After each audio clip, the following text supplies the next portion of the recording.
What up, nerds? My name is Leslie Smith, and welcome to the Nerdy Narrative. On today's episode of Fun, I'm going to share with you everything that I read this week, what I'm still currently reading, and then what I plan to read next.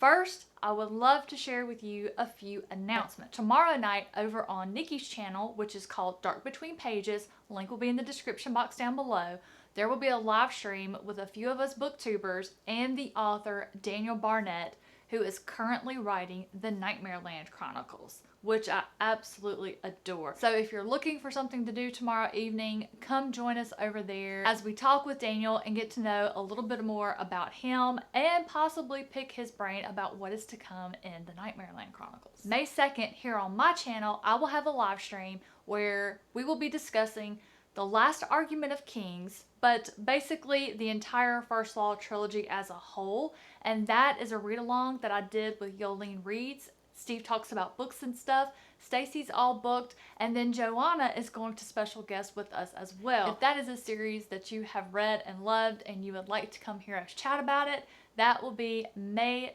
2nd. And don't worry, I'll definitely keep reminding you guys as that time approaches.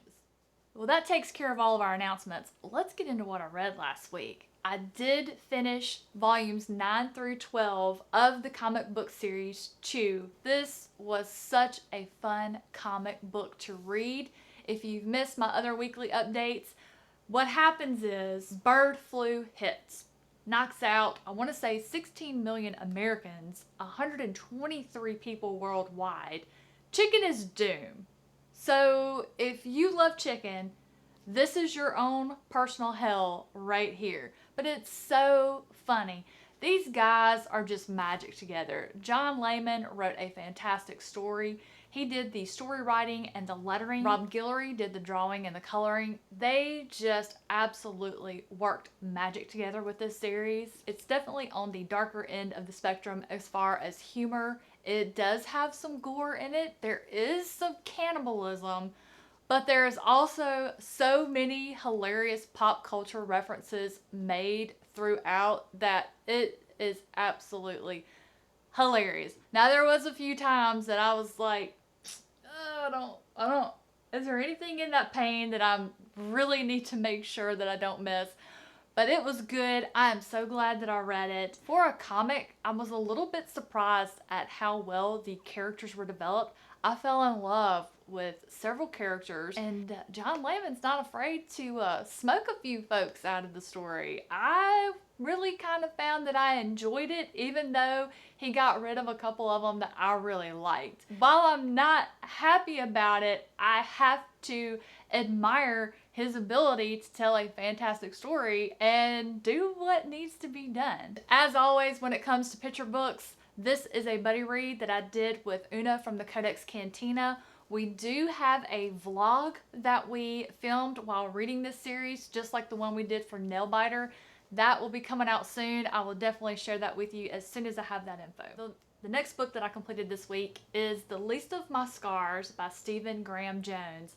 This was also a buddy read that I did with Evie from She Was Only Evie. We are in agreement that it was a 5-star read for us, even though it was very dark, very gory, very scary. This is the scariest book I've read by Stephen Graham Jones. Now, granted, this is only my 3rd one, but his other 2 did have some humor to kind of break up a bit of the horror and the trauma that were occurring in those 2. This one had none of that. This one was just super scary because we are in the mind of a serial killer. And he is a very prolific serial killer.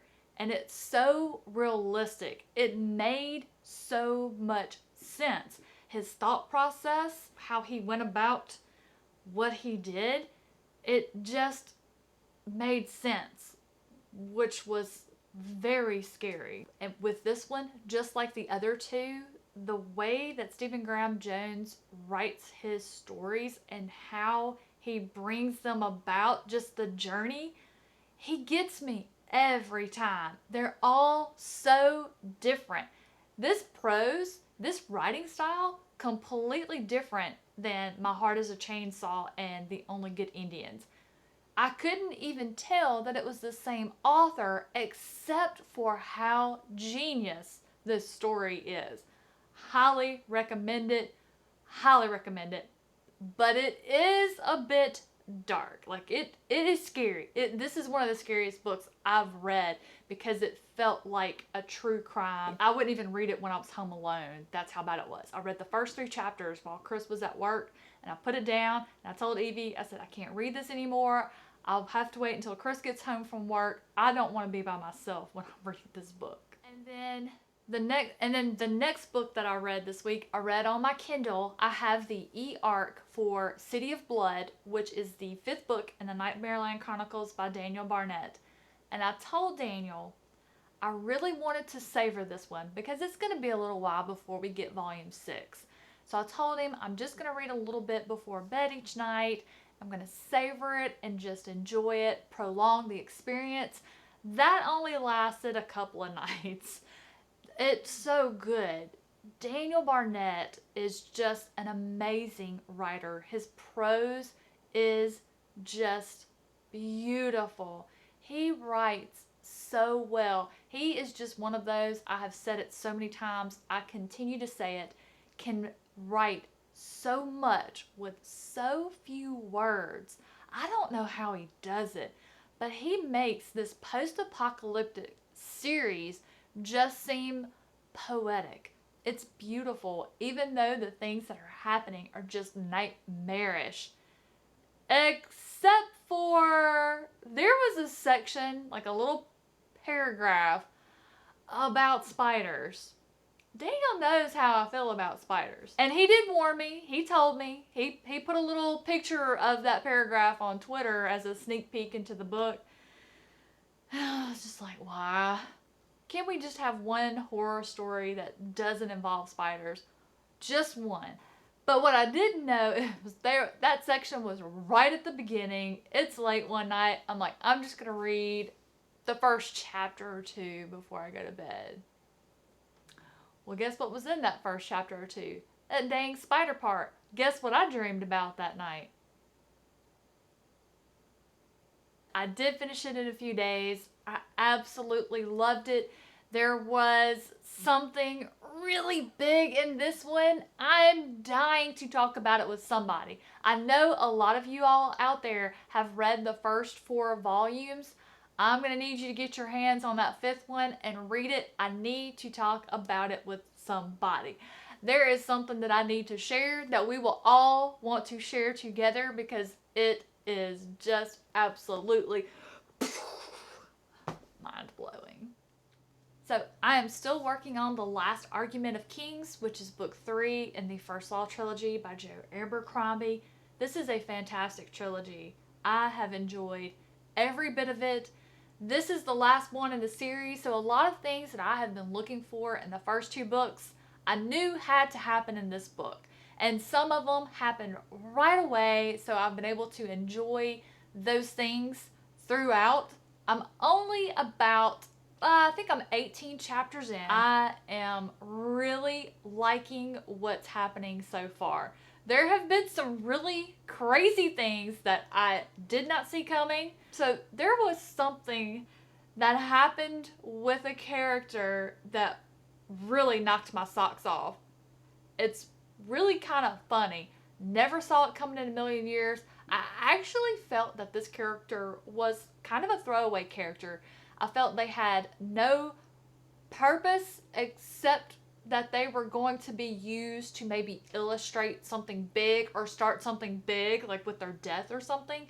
But what Joe Abercrombie did instead, I am just absolutely floored by it. And I know Leanna from Leanna's Library is probably the only one that knows what I'm talking about because I think she referenced it recently in her video. So she talked about something stupid that this character did, so I feel like she knows exactly what I'm talking about. It's not obvious. I'm definitely enjoying this one.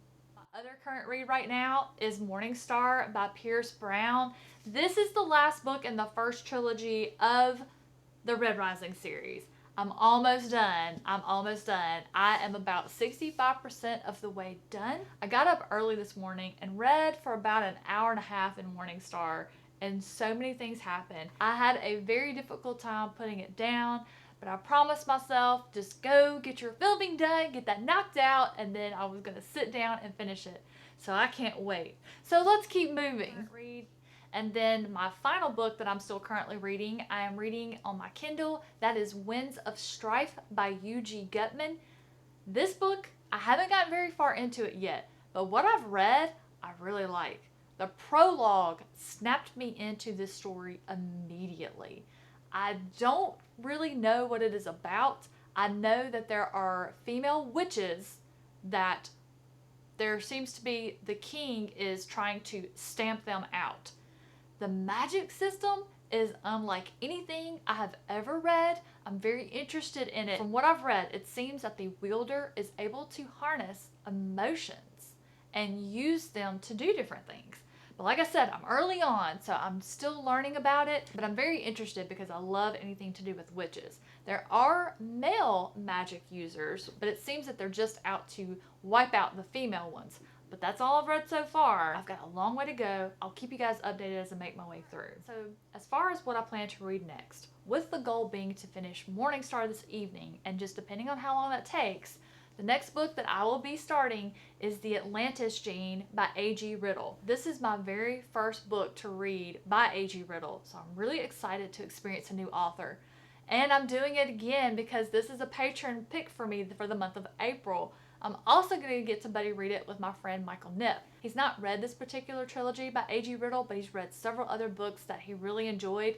So we'll be getting started on this one. Since Una and I have completed our buddy read of the comic book Chew, we will be moving into our next one, which will be delving into the DC comic series Green Lantern.